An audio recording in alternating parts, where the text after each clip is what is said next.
Jamie Bautista, kinumpirmang hiwalay na sila ni Anthony Leodones. Hiwalay na ang vloggers na sina Jamie Bautista at Anthony Leodones ayon mismo sa Facebook post ni Jamie. Inalala nga ni Jamie ang 9 years nilang relasyon at kung paano nila pinagdaanan ang mga pagsubok.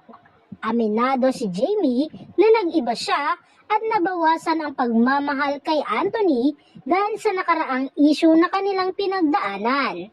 Sa huli, nilinaw ni Jamie na walang third party at desisyon nilang dalawa ang paghihiwalay.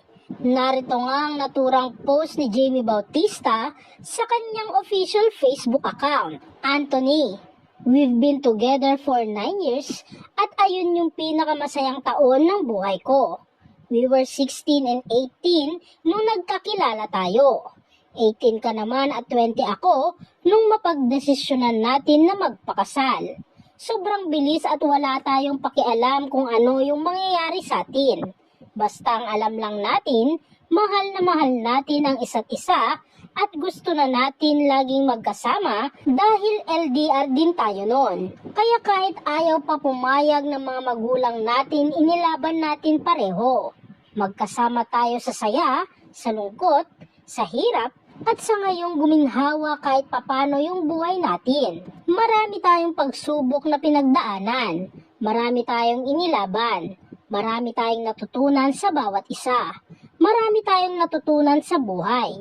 At isa na doon, yung hindi pala pwede na puro mahal lang natin yung isa't isa, kailangan pala nag-grow din tayo pareho. Ang daming nangyari be. Akala ko kaya ko pa rin ipaglaban kahit anong pangit ang mangyari sa relasyon natin. Akala ko kaya ko. Sinubukan ko naman, di ba? Sinubukan naman natin. Pero di ko na namamalayan na unti-unti na rin pala akong nauubos. Unti-unti tayong nauubos. Parang unting-unting hindi ko na nakikilala yung sarili ko. Nag-iba yung ugali ko sa'yo at alam kong nasasaktan na rin kita. Dahil sa nangyari in the past, aminado akong nabawasan talaga yung pagmamahal ko sa'yo. Hindi na kita kayang mahalin. Kung paano kita dapat mahalin at alam ko ang unfair nun. Dahil nakikita ko kung paano ka bumawi sa akin at paano mo pagsisihan yon. Siguro kailangan ko muna rin talaga mag-heal pong. Kailangan ko din ayusin yung sarili ko para na rin sa ikakabuti ng bawat isa. Gusto ko lang din sabihin na mag-ingat ka palagi. Huwag mo pababayaan yung sarili mo. Gusto ko lang din i-clarify. Yung sa mga gumagawa po ng fake news, there's no third party involved. Maayos po namin na pag-usapan ito at parehas po namin na pagdesisyonan ito. Thank you sa lahat ng memories. Ang buong pahayag ni Jamie Bautista.